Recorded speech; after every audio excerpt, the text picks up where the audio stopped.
Vamos orar, pedir que Deus nos abençoe, nos oriente durante esse período aqui. Curve a sua cabeça, procure nesse momento silenciar um pouco o seu coração. Eu sei que cada um de nós tem tantas preocupações, tantas ansiedades, que muitas vezes o nosso coração fica tão tenso e a gente não consegue ter serenidade para ouvir aquilo que Deus tem a falar ao nosso coração. Por isso, aquiete o seu coração nesse momento. Deus, nós nos reunimos aqui nessa manhã com expectativas. Cada um de nós trouxe no seu coração uma expectativa a respeito desse momento aqui. Mas nós queremos lançar toda a nossa expectativa aos pés da tua cruz, na confiança de que o Senhor é quem há de cumprir a tua vontade nas nossas vidas.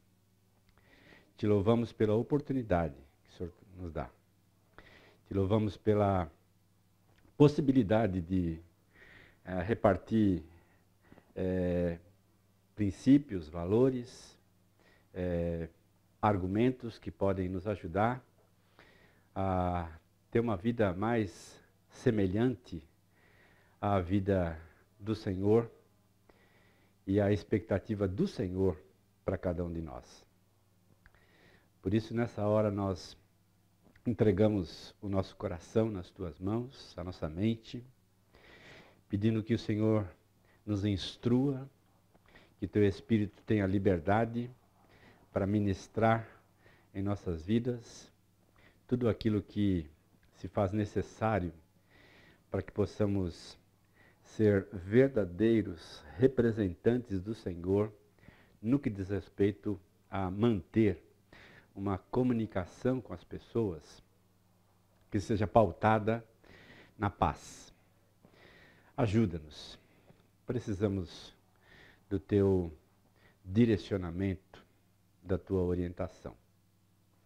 Como a tua palavra diz, sem o Senhor, nós nada, absolutamente nada, podemos fazer. Por isso é que nós estamos entregando as nossas vidas nas suas mãos.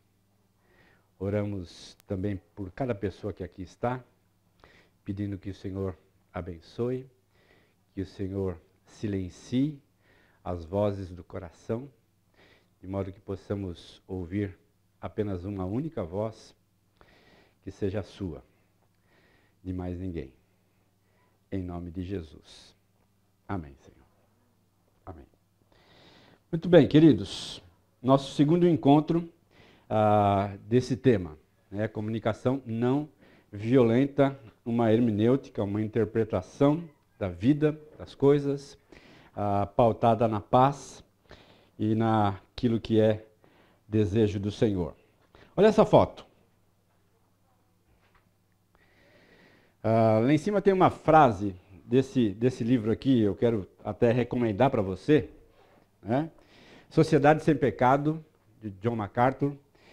E ele diz assim: o pecado despreza e ilude a consciência humana, endurecendo terrivelmente o coração. O pecado faz isso. O pecado ilude, o pecado faz com que a nossa consciência fique adormecida, endurecendo o nosso coração de modo terrível. Hebreus 3:13, endurecidos pelo engano do pecado. Mas por que muitas e muitas vezes esse endurecimento do coração, ele se manifesta, ele se expõe através de palavras que são verdadeiras balas, capazes de ferir, de cortar, de destruir a vida de outras pessoas. Queria que você pensasse comigo o seguinte: comunicação violenta é ignorada com frequência por causa de um fenômeno chamado ruído branco. Ruído branco é uma expressão de um fenômeno que hoje em dia tem até máquinas de ruído branco para fazer bebê dormir, ficar mais sereno. Mas a ideia do ruído branco é, por exemplo, você mora perto de uma rodovia muito barulhenta, carro para lá e para cá, e isso não para 24 horas por dia. E num primeiro momento você se incomoda com aquilo. Mas depois que o tempo vai passando, aquele barulho já não mais te incomoda. Você não mais é capaz de ouvir. O seu córtex cerebral não é capaz de perceber que o barulho está ali. Porque já se incorporou de tal forma ao seu cotidiano que aquilo passa despercebido. Eu coloquei aqui uma frase, né? Sabemos da existência da violência no que diz respeito às palavras. Só não damos mais importância. Nós sabemos que muitos dos nossos relacionamentos são pautados por palavras violentas, por posturas violentas, por agressão generalizada com filhos, com esposo, com esposa, com colega de trabalho, em várias situações. Num primeiro momento você ficou chocado com aquilo. Mas aquilo se tornou tão parte da sua rotina que se tornou um ruído branco. Você já não percebe mais que aquilo e que aquela sua palavra ou sua postura está sendo violenta para com aquela outra pessoa. Então a grande questão é a gente romper esse ruído branco. A gente começar a prestar atenção nas nossas palavras, na nossa forma de se comunicar com as outras pessoas. E avaliar isso de modo aos padrões de Deus para as nossas vidas. Esse curso ele tem a ideia e o propósito de ajudar você a receber um despertamento, né? Um despertamento que vai ajudar você a perceber o quão violento você é e o quão contraditório você é, porque muitas vezes nós recriminamos a violência do outro, mas nós não percebemos a violência na nossa própria perspectiva, na nossa própria comunicação com as pessoas. Por isso eu quero mais uma vez convidar você a caminhar juntos nessa jornada de 9 encontros, de modo a despertar o seu coração e o seu interesse para essa realidade. Por que isso é tão importante? Porque se faz necessário no que diz respeito à nossa fé. Nós declaramos à sociedade que somos discípulos de Jesus. Mas muitas vezes essa declaração, ela não passa de uma declaração, porque ela não se expressa em atitudes e em comportamento. Muitas vezes nós dizemos que somos discípulos de Cristo, mas não conseguimos processar essa declaração com o nosso estilo de vida. Por isso, comece a perceber na sua própria realidade tudo isso que você acabou de ouvir. Objetivos para esse nosso encontro aqui. Lembra que nós, no primeiro encontro, colocamos os 4 pilares da comunicação não violenta, tá? E hoje, então, nós vamos observar o primeiro pilar, que é o pilar da observação. Então, a ideia é levar você a compreender a importância de uma observação isenta de julgamento. Uma observação que se limita a observar, sem julgar. Visualizar como esse primeiro passo acontecia nas intervenções feitas por Jesus junto aos fariseus. apresentar alguns tipos de comunicação que bloqueiam a compaixão cristã. Tipos de comunicação que, na verdade, acabam por bloquear a compaixão que deveria existir nos nossos relacionamentos, porque ela é parte do cristianismo e parte do estilo de vida de Jesus enquanto aqui nessa terra. Tornar claro a diferença entre juízo de valor e julgamento moralizador. Juízo de valor, julgamento moralizador. E distinguir observação de avaliação. Muitas vezes nós pensamos assim, que observar é ficar quieto. É dar valor aos meus olhos e às percepções que eu sou capaz de fazer com o meu cérebro. Mas nós estamos tratando de comunicação. E comunicação, ela precisa ter palavras que a acompanhem para ser considerada como sendo uma comunicação. Então você vai notar que a nossa postura de observação é uma postura também que fala, que declara determinadas coisas. A questão é como que essas declarações devem ser feitas. Então vamos lá. O imperativo de Jesus contra o espírito crítico, que em tudo encontra alguma falta. Esse texto aqui, não julgueis para que não sejais julgados. Pois com o critério com que julgardes, sereis julgados. Naturalmente, o que está anexado aqui por Jesus é essa condenação a um espírito crítico que nós constantemente incorporamos na nossa própria vida e acabamos então estabelecendo isso como um modus operandi de vida. Nós criticamos tudo e a todos. Nós chegamos pela manhã num ambiente como esse e encontramos algo que deva ser alvo da minha crítica. Nós saímos de manhã para trabalhar e ao longo do caminho nós percebemos várias coisas que são alvos e objetos da nossa crítica. Eu encontro alguém no semáforo pedindo uma esmola e você diz, vai trabalhar. Talvez você não fale isso, mas você pense isso. Talvez você comece a lidar com as situações da vida de modo a julgar tudo e a todos ao longo da sua caminhada. O que nós vamos e pretendemos fazer aqui é lidar um pouco com essa postura, com esse estilo de vida de todos nós. Observar sem julgar. Por que isso é tão importante?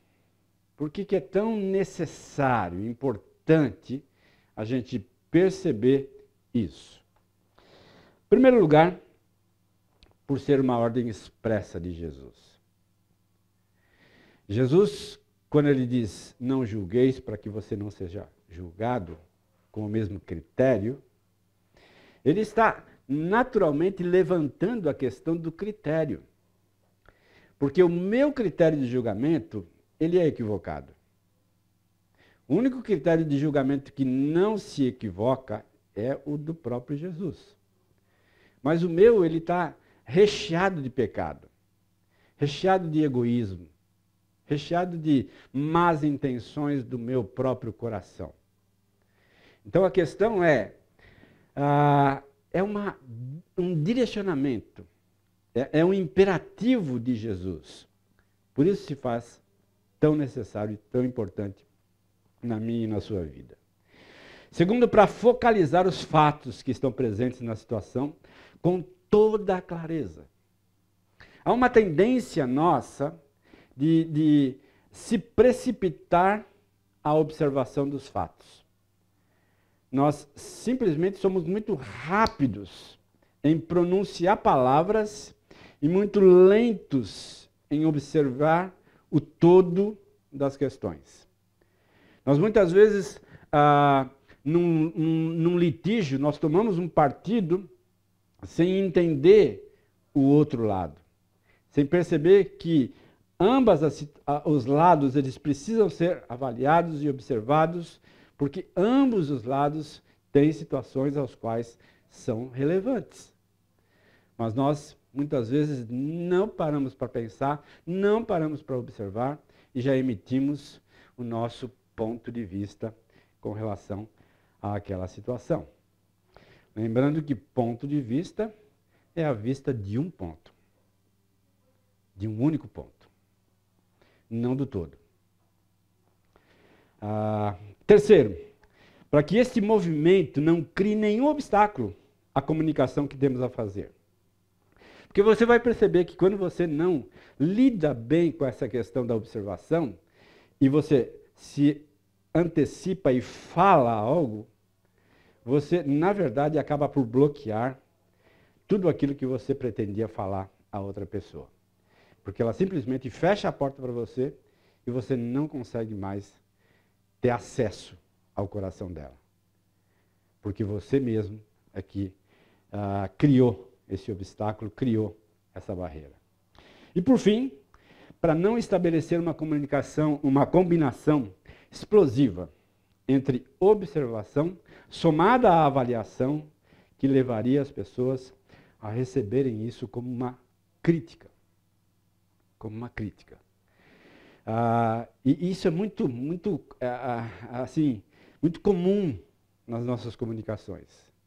Nós mesmos combinamos esses dois fatores da observação e da avaliação, que juntos eles se tornam verdadeiras dinamites, bombas, que destroem relacionamentos, que destroem conexões, que destroem toda e qualquer compaixão que possa existir naquela circunstância ou naquela comunicação que eu pretendo fazer com a outra pessoa. Muito bem. Até aqui. Alguém quer colocar alguma coisa? Quer perguntar alguma coisa? Quer avaliar alguma coisa? Acrescentar alguma coisa? Fique à vontade. Tudo bem? Podemos continuar? Então tá bom. Vamos lá então. Nós já vimos que o pecado, ele é capaz de nos afastar uns dos outros e com isso viabilizar a violência entre nós. Olha o texto aqui comigo de 2 Samuel 15, 6. Esse é uma história bíblica bastante emblemática, né? Que pode nos ajudar a entender também o quão destrutivo essas realidades na nossa vida. Tá? Eu estou dizendo aqui que o pecado ele é capaz de me afastar da outra pessoa, tá?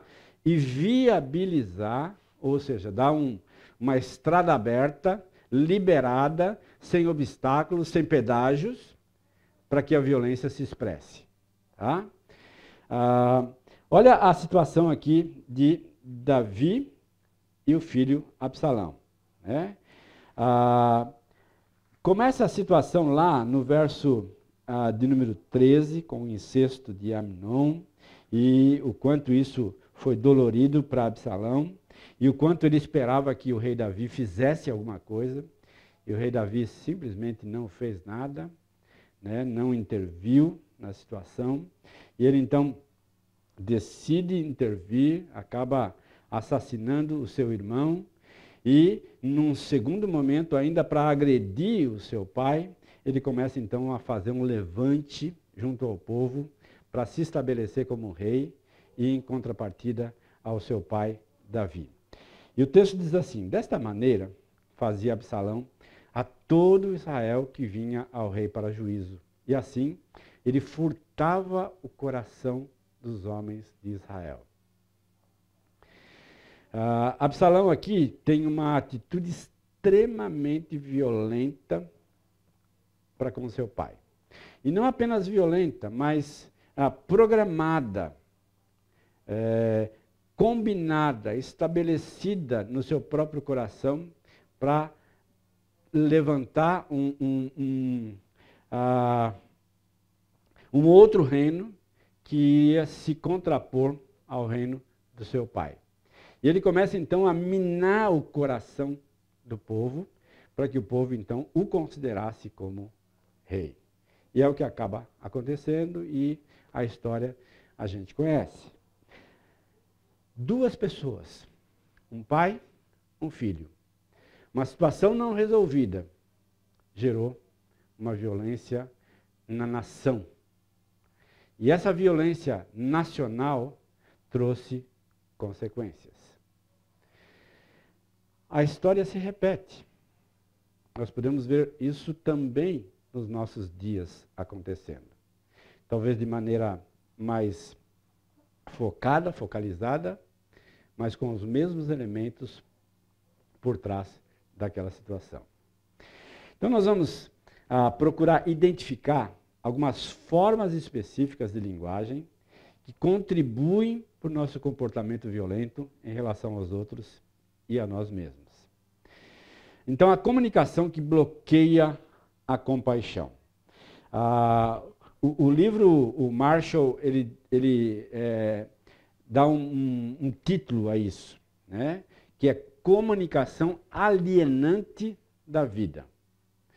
Comunicação alienante da vida. Trata-se do tipo de comunicação que visa afastar o outro da realidade daquilo que se está tentando comunicar.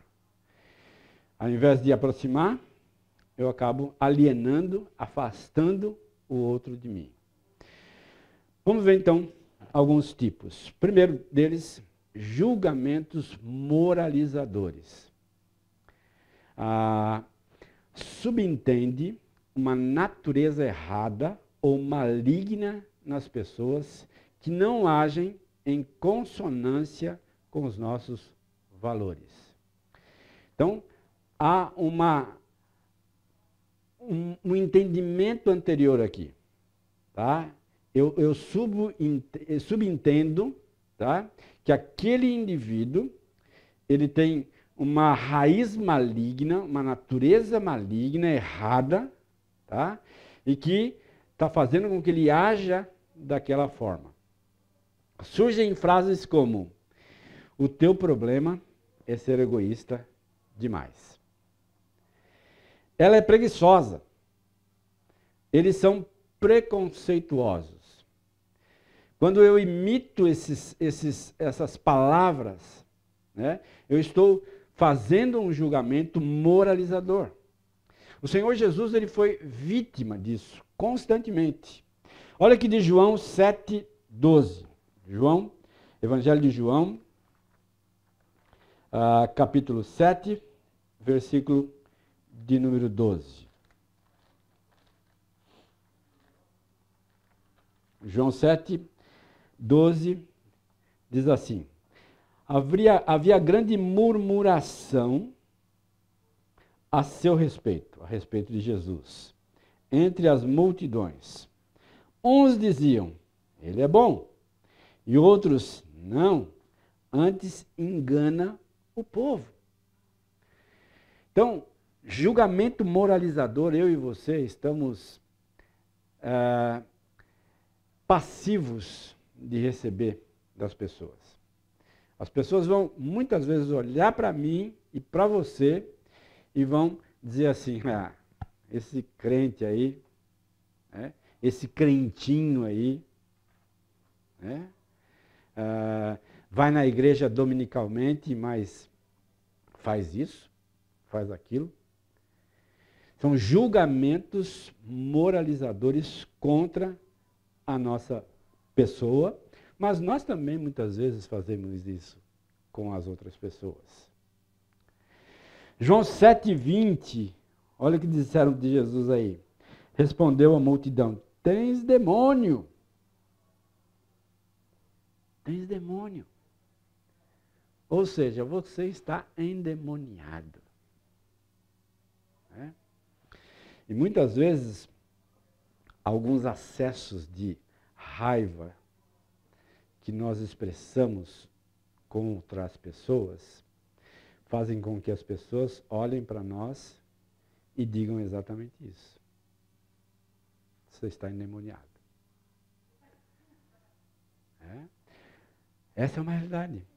Que eu olho para as pessoas, muitas vezes eu ajo assim, mas que as pessoas olham para mim, muitas vezes, nos meus desatinos, e também tem a tendência de julgar de maneira moralizadora. Lucas 4, 22, diz assim, Lucas capítulo 4, verso de número 22.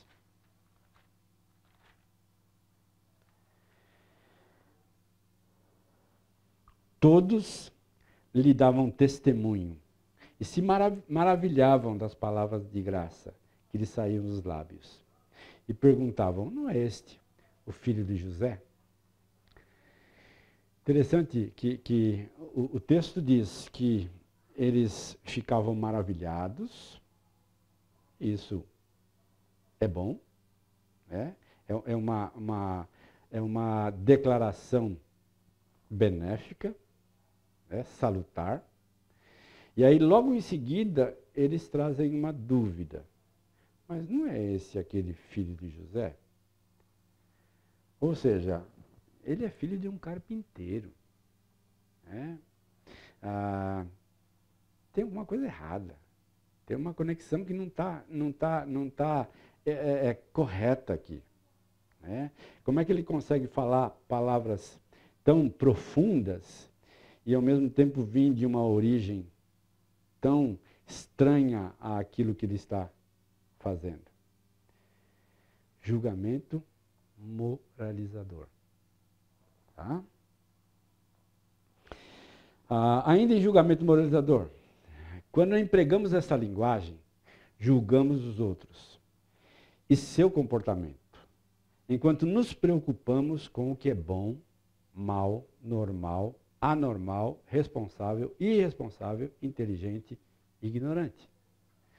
A minha preocupação ao emitir um julgamento moralizante é muito mais com essas coisas aqui, esse comportamento que eu estou percebendo. Se é bom, se é mal, se é normal, se é responsável, se é irresponsável, se é inteligente, se é ignorante. Eu estou mais preocupado com isso. Nossa atenção se concentra em classificar as pessoas, analisar as pessoas e determinar níveis de erro, ao invés de nos concentrarmos nas nossas necessidades e nas dos outros, e também no que não estamos obtendo. Então a preocupação é muito mais em classificar o erro da pessoa, trazer um nivelamento para aquilo que eu estou percebendo como sendo um erro, do que uma preocupação com aquilo que ela está gritando que está necessitando. Então, a situação em si, ela é um nevoeiro tão intenso, tão espesso, que eu não consigo perceber que por trás daquela situação existe uma necessidade premente que precisa ser estabelecida, que precisa ser tratada, que precisa ser melhor analisada, que precisa ser suprida por mim. E muitas vezes eu posso suprir, mas eu não consigo enxergar como eu posso suprir aquela situação. Olha que interessante isso. É um poeta árabe. Ele diz assim, para além das ideias de certo e errado, existe um campo. E eu me encontrarei com você lá.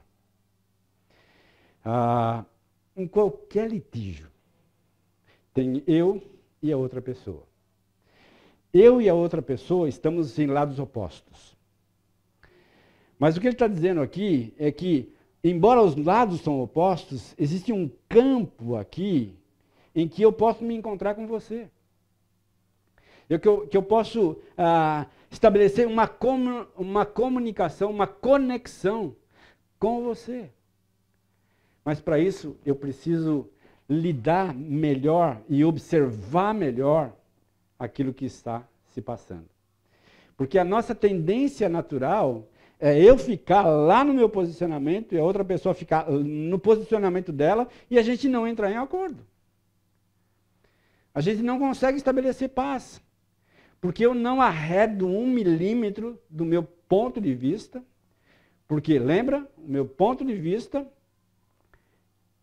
é o certo. E aí a outra pessoa diz, o meu ponto de vista é o certo. E eu não consigo enxergar outra coisa além do meu ponto de vista. E lembre-se que é a vista de um ponto. Não é a vista de todos os pontos. Eu não estou na posição de altura para enxergar essas coisas. Interessante, eu estava comentando aqui com o irmão, né? Eu fui pastor durante 25 anos da minha vida, né? No sul de Minas Gerais. Em igrejas que eram metade dessa sala, né? 30, 40 pessoas. Em igreja pequena, as brigas são maiores, né? Ou pelo menos são mais evidentes. Né? São mais evidentes. Né? E certa vez eu fui mediar uma situação numa outra igreja. A igreja tinha uma rua, ela ficava desse lado, na frente da igreja ficava um boteco, mas daqueles botecão mesmo, tá? De interior, mesa na calçada, essa coisa toda. E nós fomos mediar uma situação lá entre o pastor da igreja e a igreja. Só faltou sair cadeirada na assembleia. Né? E você olhava para o outro lado da rua, todo mundo em paz. Sentadinho, tomando a sua birita, fumando seu cigarrinho. E a igreja, uma loucura. Uma loucura. Ao ponto da gente ter que segurar o diácono para ele não tacar a cadeira no pastor. Uma loucura. Loucura. Né? Por quê? Cada um ficava no seu lado. Ninguém cedia para lidar com a situação. E muitas vezes, queridos, é exatamente essa fotografia aqui que acontece com esposo, esposa, com filho. Né? Eu já várias vezes falei isso aqui em outras aulas, né? Mas isso aconteceu comigo durante muitos anos. Né? Um litígio muito grande com a minha mãe. Ao ponto de eu sair de casa com 14 anos. Né? E só fui reatar com ela quando eu encontrei Jesus. Que o meu irmão, que foi meu discipulador, ele chegou para mim e disse, você precisa acertar os ponteiros com a sua mãe. Né? Porque eu tinha um ponto de vista e que era extremamente equivocado, né? E que toda a minha ira foi concentrada e canalizada sobre ela. Ao ponto de eu não falar com a minha mãe durante muitos e muitos anos. Né? Então, queridos, isso é extremamente sério. Né? A gente não permitir que situações semelhantes a essa que eu estou narrando aqui se estabeleçam. Eu sei, e você sabe, que muitas vezes nós permitimos que situações cheguem a esse extremo. Nós não abrimos mão, né? E acabamos levando as circunstâncias desesperadoras a esse extremo. Então, mais uma vez, para além das ideias do que está certo, do que está errado, existe um campo. A CNV procura te ajudar a chegar nesse campo. Com sabedoria, com entendimento, com compreensão, com empatia, com compaixão, para lidar com a situação. Muito bem. Não confunda juízo de valor com julgamento moralizador. São duas coisas diferentes.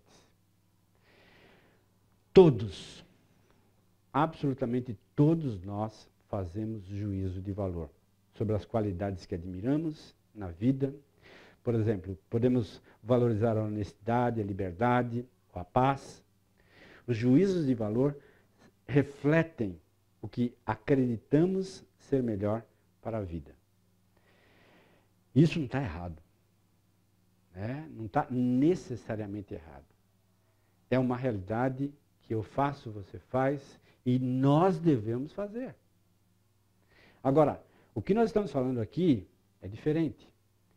Julgamento moralizador, fazemos julgamentos moralizadores de pessoas e comportamentos que estão em desacordo com o nosso juízo de valor. Por exemplo, a violência é ruim. Pessoas que matam outras são más. Essa é uma declaração de um julgamento moralizador. O que a CNV propõe é exatamente essa outra frase aí. Tenho medo do uso da violência para resolver conflitos. Valorizo a resolução de conflitos por outros meios. Percebe? Eu disse a mesma coisa, mas eu não estabeleci um indivíduo naquela situação. Tem uma história que o Marshall conta, é bem interessante. Se você não lê o livro, vale a pena ler. Tem muitos artigos também na internet que vale a pena ler. Mas ele mediou uma situação entre judeu e palestino. E ele é americano. E aí ele diz assim, que era um auditório assim, que ele ia falar, e ele, 3, 4 palavras, alguém se levantou lá e diz: você é assassino de criança. Vocês matam os nossos filhos e filhas. E aí já pensou, né? O auditório ficou em polvoroço. E aquele homem esbravejando, um árabe, contra ele porque ele era americano. E, no ponto de vista daquele palestino, os americanos estão municiando os judeus para matarem os nossos filhos. E é interessante que ele vai argumentando daqui para lá com aquele homem de tal forma, lidando com a situação, percebendo a necessidade que estava por trás. E ele então termina a história dizendo assim, que no fim daquele dia, eu estava na casa daquele palestino, tomando um café com ele e conversando com ele. Ou seja, como é que numa situação tão antagônica como essa, as coisas podem chegar a esse ponto? Por uma capacidade de não levar aquilo para o lado pessoal, mas lidar com sabedoria naquela situação. E a gente encontra isso constantemente na pessoa do Senhor Jesus Cristo. Com todas as flechadas que ele levava, com todas as argumentações pesadas que ele recebia das pessoas, ele mantinha uma serenidade e uma capacidade de perceber o que estava por trás daquelas palavras. Tudo bem aqui? Estão entendendo? Não concordam? Concordam? Então vai deixando isso aí. Olha que interessante. Vamos lá para o texto da mulher adúltera. João capítulo 8. João, capítulo de número 8. A gente já conhece, tá? O texto. Eu coloquei uma frase aí. O desafio aqui é pensar e falar em termos da vulnerabilidade, da fraqueza, da minha própria desconexão com a verdade de Deus. Jesus, entretanto, foi para o Monte das Oliveiras. De madrugada, voltou novamente para o templo. E todo o povo ia ter com ele, e assentado os ensinava. Os escribas e fariseus trouxeram à sua presença uma mulher surpreendida em adultério, e fazendo-a ficar de pé no meio de todos, disseram a Jesus: Mestre, essa mulher foi apanhada em flagrante adultério. E na lei nos manda Moisés que tais mulheres sejam apedrejadas. Tu, pois, que dizes? Interessante que até aqui, as únicas respostas possíveis seria sim e não. Seria, vamos cumprir a lei ou não vamos cumprir a lei. Percebem os dois lados? Jesus parece que encontra um campo aqui de encontro com esses homens a partir da vulnerabilidade deles. E ele então diz assim,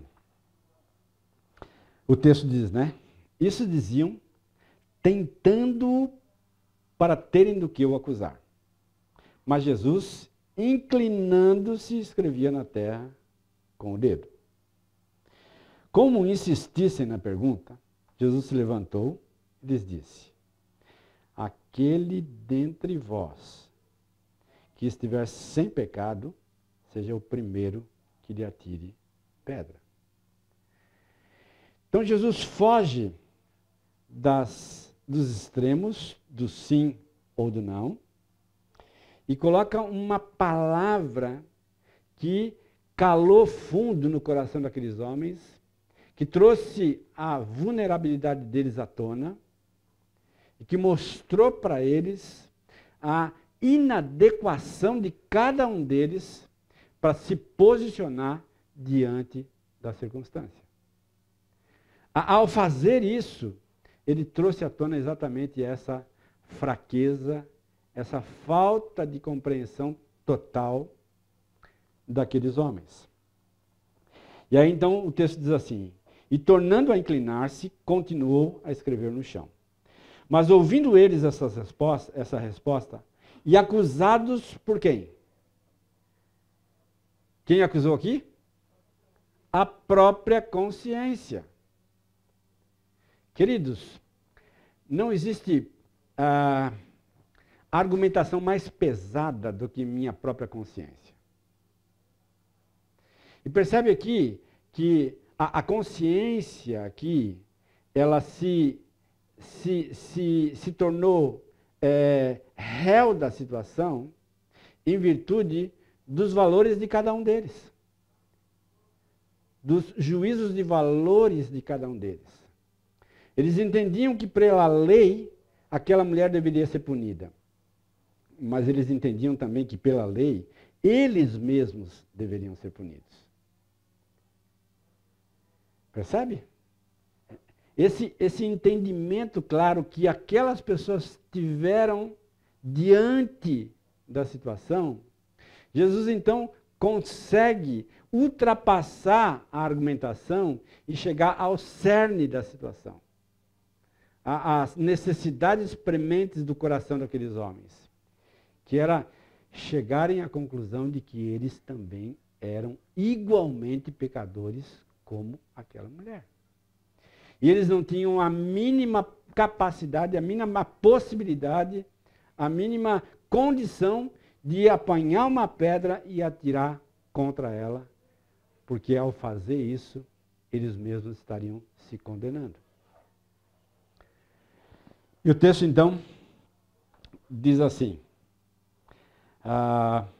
foram se retirando, um por um, a começar pelos mais velhos até os últimos, ficando só Jesus e a mulher no meio onde estava. Erguendo-se Jesus e não vendo a ninguém mais, além da mulher, perguntou-lhe: mulher, onde estão aqueles teus acusadores? Ninguém te condenou? Respondeu ela: ninguém, Senhor. Então ele disse: nem eu tampouco te condeno. Vai e não peques mais. Vai e não peques mais. Ou seja, a própria consciência das pessoas trouxe isso a elas. O desafio aqui é pensar e falar em termos da vulnerabilidade existente na situação, nas pessoas, tanto em mim quanto no outro. Talvez aquele campo de entendimento passe exatamente por essa estrada, da percepção do quão errado eu sou e da percepção do outro do quão errado ele é também na situação, para que possamos chegar a isso. Segunda colocação aqui. Fazendo comparações. Eu bloqueio a compaixão quando eu entro exatamente por essa estrada de comparar uma coisa com a outra. Comparações são uma forma de julgamento. O apóstolo Paulo chama a comparação de uma revelação de insensatez. Olha o que diz lá, 2 Coríntios 10, 12.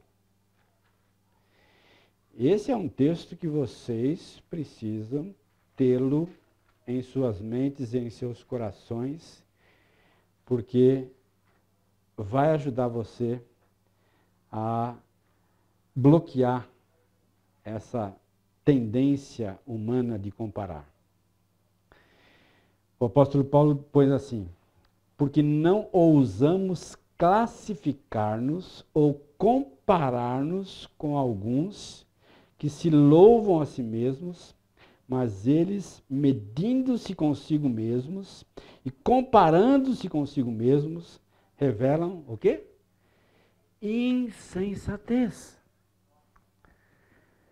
Em outras palavras, burrice, tolice. Tolice. A minha esposa costuma dizer essa frase aqui: comparações são fatais porque pessoas não são iguais. Isso é fundamental para quem tem filhos, porque a nossa tendência muitas vezes é comparar um com o outro, mas eles não são iguais. Não são iguais. Cada um deles é uma pessoa, um indivíduo. Né? A esposa briga com o marido e diz: mas fulano, marido da ciclana, ele não faria isso. Né? Comparando o seu próprio marido com o marido da ciclana. Lembra? Sem conhecer.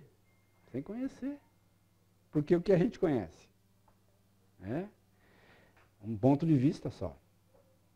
Nós não convivemos com aquela pessoa. Não sabemos se aquela pessoa é assim ou não é. Então, esse tipo de colocação, de comparação, revela o quão insensato nós somos. Outra consequência direta das comparações é que esse tipo de pensamento e linguagem acaba por bloquear o livre exercício da compaixão, como forma de aproximar as pessoas e não separá-las, classificando-as de boas ou más, bonitas ou feias. Essa é uma frase do Marshall Rosenberg. Né? Muito bem. E aí? Tudo tranquilo? Tudo certo? Então tá bom. 5 minutinhos para você tomar uma água e nós voltamos já. Nós estamos falando então sobre situações que acabam por bloquear a nossa comunicação, bloquear a nossa compaixão para com as pessoas, nossa compaixão para conosco mesmos, muitas vezes. Falamos então sobre julgamentos moralizadores e agora então falamos sobre fazer comparação, o quanto isso é ruim, o quanto isso é prejudicial para a minha comunicação. E vamos então ao terceiro argumento aqui, ao terceiro bloqueio que muito comumente nós chegamos, é a negação de responsabilidade. A comunicação alienante da vida turva nossa consciência de que cada um de nós é responsável por nossos próprios pensamentos, sentimentos e atos. somos seres responsáveis por tudo aquilo que falamos, por tudo aquilo que fazemos, por tudo aquilo que notamos em relação às outras pessoas. E essa responsabilidade, ela não pode deixar de ser uma realidade existente na minha vida e na sua vida. Negamos responsabilidade por nossos atos quando atribuímos. Aí eu coloquei uma lista aí. Está na página 43 do livro A Comunicação Não Violenta. Então, eu nego responsabilidade quando eu atribuo a forças vagas e impessoais. Limpei o meu quarto porque tive de fazê-lo. Espera lá. Teve que fazer? Isso é muito vago. Parece que você está fazendo aquilo de modo obrigado, de modo arrastado, de modo a não ter consciência daquela realidade. Né? Não, eu limpei meu quarto porque eu gosto de viver num ambiente limpo. Ponto final. Porque quando nós passamos isso para outras pessoas também, nós acabamos deixando que elas atribuam a responsabilidade para uma outra realidade e não elas mesmas. Nossa condição histórica, pessoal ou psicológica. Né? Então o cidadão diz assim: bebo porque sou alcoólatra. E ponto final. Eu não tenho controle sobre aquilo. Eu simplesmente sou alcoólatra. Então eu bebo. Isentando-se de toda e qualquer responsabilidade. Ordens de autoridade. Menti para o diretor porque o chefe me mandou fazer isso. Ou seja, foi uma autoridade maior. Então eu tive que fazer isso. Não, eu fiz porque eu temia ser demitido, então eu fiz. Mas é minha responsabilidade. Tá? Pressão do grupo. Comecei a fumar porque todos os meus amigos fumavam. Todo mundo fumava maconha, então eu tive que fumar maconha também. A pressão do grupo é que me levou a isso. Não. Eu fiz porque entendi que aquele era o caminho melhor para que eu ficasse numa zona de conforto naquele ambiente. Essa é a realidade. Sou responsável pelos meus próprios atos. Políticas ou regras ou regulamentos institucionais, papéis determinados pelo sexo, idade ou posição, impulsos incontroláveis. Então são todos eles argumentos que muitas vezes nós usamos para negar a nossa própria responsabilidade. Não, eu falei e eu sou responsável pelas palavras que saem da minha boca. E eu tenho que ser responsável em todas elas. Caso contrário, eu, na verdade, acabo bloqueando a minha comunicação com outro indivíduo, porque ele vai perceber que eu não estou sendo capaz de assumir aquilo que falei, aquilo que fiz. Eu estou jogando no colo de uma outra circunstância, de uma outra pessoa, de uma outra situação. Há uma frase aí do professor Frederick Boone. Observem, há poucas coisas tão importantes, tão religiosas, quanto a observação. Poucas coisas no nosso cotidiano são tão religiosas quanto a observação. O primeiro componente da comunicação não violenta acarreta necessariamente separar a observação da avaliação.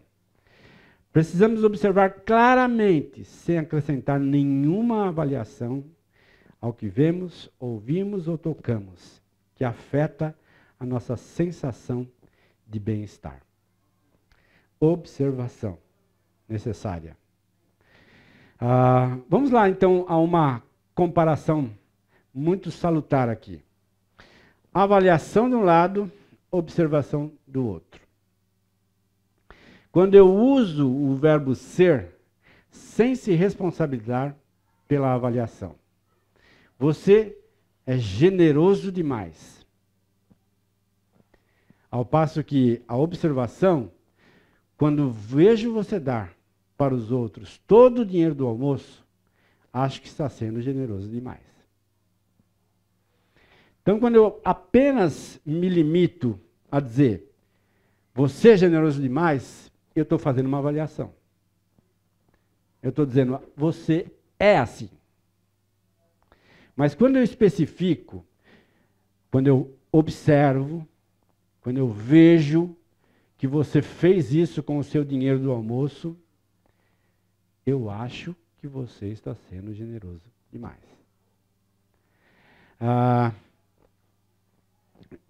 Qual das frases ali conecta mais? Você a outra pessoa que você está conversando. Claro que é a observação. Né? Porque, na verdade, eu abri um canal de comunicação aqui. Eu não apenas fui curto e grosso. Você é assim. Diferente. Eu observei, falei a mesma coisa, mas usei palavras diferentes. Uso de verbos com sentido avaliativo. João vive deixando as coisas para depois. Ao passo que na observação, João só estuda na véspera das provas. No primeiro momento lá, eu avaliei. Né? No segundo momento aqui, eu observei aquilo que está acontecendo com a vida do João. Uso de advérbio e adjetivos de forma que não indica que está fazendo avaliação. Carlos é feio. Carlos é assim. Tá? Ao passo que na observação, a aparência de Carlos não me atrai. Novamente, há uma conexão, ao invés de um bloqueio. Toda e qualquer avaliação, a partir da minha observação, ela tende a ser recebido como um bloqueio entre eu e a outra pessoa. Tá? Um pouquinho mais aí. 4. Confundir previsão com certeza. Se você não fizer refeições balanceadas, sua saúde ficará prejudicada. É uma previsão. Agora, olha a observação. Se você não fizer refeições balanceadas, temo que sua saúde vai ficar prejudicada. Percebe a sutileza de palavras? Ambas, a grosso modo, falaram a mesma coisa. Mas uma conectou e a outra bloqueou. Uma estabeleceu uma linha desbloqueada de comunicação e a outra não. A outra fechou as portas. Não ser específico a respeito das pessoas a quem se refere. Os estrangeiros não cuidam da própria casa. Nos estrangeiros aqui, eu estou colocando todo mundo. Tá? Não vi aquela família estrangeira da outra rua limpar a calçada. Então, uma observação onde eu não coloquei todos os estrangeiros no mesmo balaio, mas eu fiz uma observação clara, precisa, a respeito daquilo que eu estava vendo a respeito daquela outra família, que também é estrangeira. Tá? Usar palavras que denotam habilidades sem indicar que se está fazendo uma avaliação. Zequinha é péssimo jogador de futebol. Péssimo. É grosso. É ruim. Tá? Agora, a observação. Em 20 partidas, Zequinha não marcou nenhum gol. Se Zequinha joga no ataque, ele precisa marcar gol. Tá? Ao passo de que, lá na minha avaliação, eu já taxei Zequinha de um péssimo jogador. Mas eu não fiz nenhuma argumentação que me levasse a isso. Percebe que de uma certa forma, nós somos capazes de... a gente quer encurtar o caminho. A gente quer ser, e se justifica com isso. Né? Não, eu sou uma pessoa direta. Eu vou direto ao ponto. Não quero saber. Não quero fazer desvio nenhum. Mas o que nós estamos propondo aqui não é para fazer desvio. É para você chegar no mesmo ponto, mas sem bloqueios, sem obstáculos. E ter o resultado que você gostaria de ter naquela situação.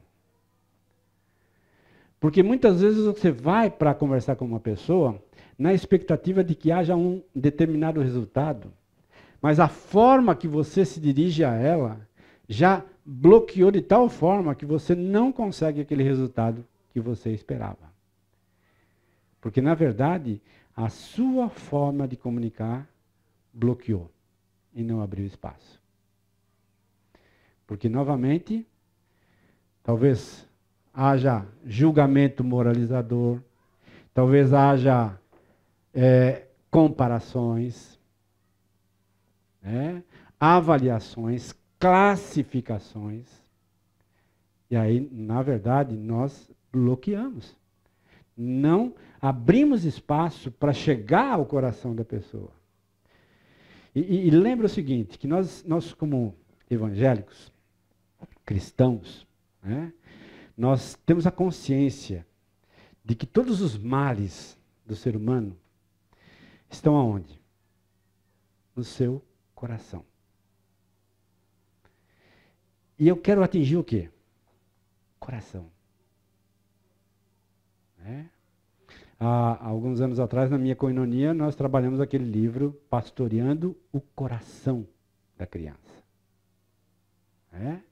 Porque, na verdade, a gente não quer disciplinar só por disciplinar, mas quer atingir o coração.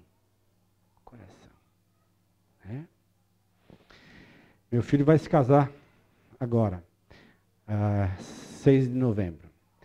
Mas quando ele era bem pequenininho, teve uma situação emblemática na nossa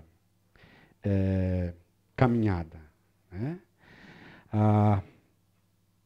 Como pastor, estou pregando, igreja pequena, ele aqui na frente e faz bagunça, e vai para lá, e vai para cá. Tinha uns 5, 6 anos. Irmãos, dá licença. A vara vai pegar no seu bumbum se você não se aquietar. Entendeu?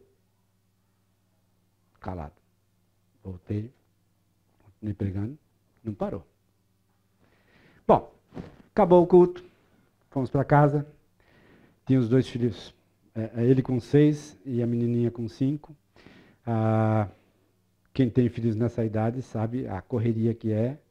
Chega em casa, dá lanche para eles, bota para dormir, depois vai lanchar. E foi o que nós fizemos. A rotina. Aí lá pro meio do meu lanche, o menino volta do quarto, de pijama, fica parado na porta. Ele diz, o que foi, Pedro?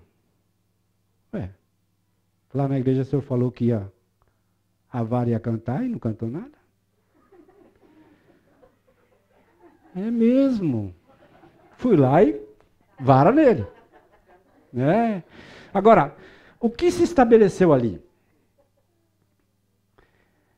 Se estabeleceu uma palavra empenhada e uma palavra realmente realizada. Agora, se eu achasse bonitinho e dissesse, tudo bem, esquece. Não. Não. Sem bloqueios. Sem bloqueios. A comunicação se estabeleceu com clareza. É assim que vai ser e assim será e ponto final. Né? Então, esse entendimento que as minhas palavras elas têm um peso e elas precisam ser lidadas com essa responsabilidade se faz fundamental em toda e qualquer relação, em todo e qualquer relacionamento. Tá? Preste atenção. As palavras sempre, nunca, jamais, etc. expressam observação quando usadas das seguintes maneiras. Sempre que vi Ricardo ao telefone, ele falou pelo menos meia hora. Na verdade, eu estou fazendo uma observação avaliativa. Tá? Não consigo me lembrar de você jamais ter escrito para mim. Uma das coisas que lá em casa a gente até hoje trabalha é exatamente com essa postura, né, de palavras jamais expressam. Né? Nos perrengues que eu tenho com a minha esposa, a gente trata exatamente isso. Mas é jamais, jamais mesmo? Né? Porque na verdade não é jamais.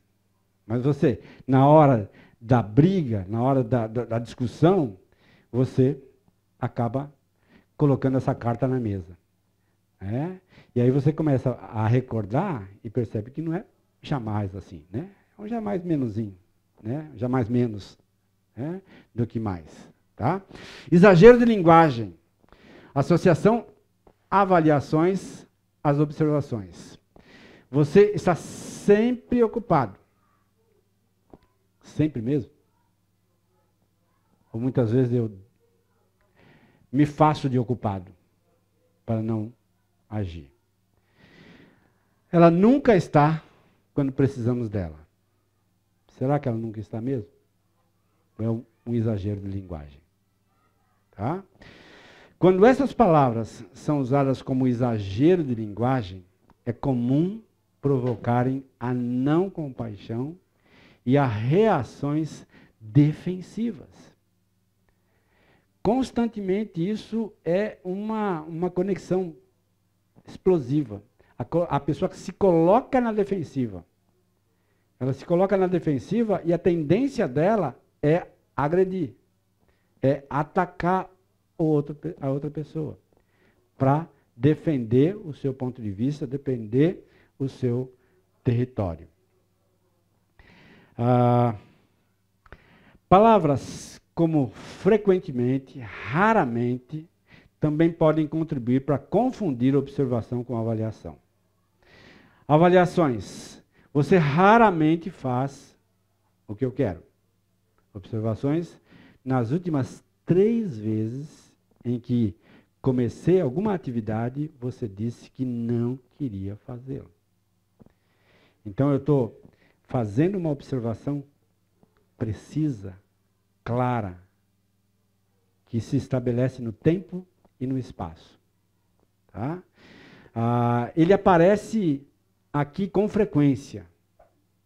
Observação, ele aparece aqui pelo menos 3 vezes por semana. Então você vai perceber que essa linguagem CNV é uma linguagem dinâmica que desestimula as generalizações estatísticas. Em vez disso, as observações devem ser feitas de modo específico para um tempo e um contexto determinado. Percebe? Quando eu consigo fazer uma observação e emitir uma declaração a respeito daquela observação, eu preciso fazer estimulado pelo contexto, pelo tempo e pela especificidade da circunstância e da situação. Sem generalização, sem exagero de linguagem, sem uma postura que denote bloqueio àquela situação. Muito bem. Até aqui, tudo tranquilo? Entenderam o que é observação? Fui claro? Alguém quer fazer alguma colocação? Quer fazer uma observação? Muito bem. Então, encerrando a nossa aula, próximo encontro, nós traremos então o segundo pilar da CNV. Hoje falamos sobre observação, é o primeiro passo então para conseguir entender a situação. Nesse momento deixamos de lado os julgamentos e as interpretações pessoais, e aí então, num segundo momento, nós vamos trabalhar com os sentimentos. Então é mapear os sentimentos provocados pela situação, tais como raiva ou tristeza, e ao nomear, compreende-se a sua responsabilidade e não a do outro.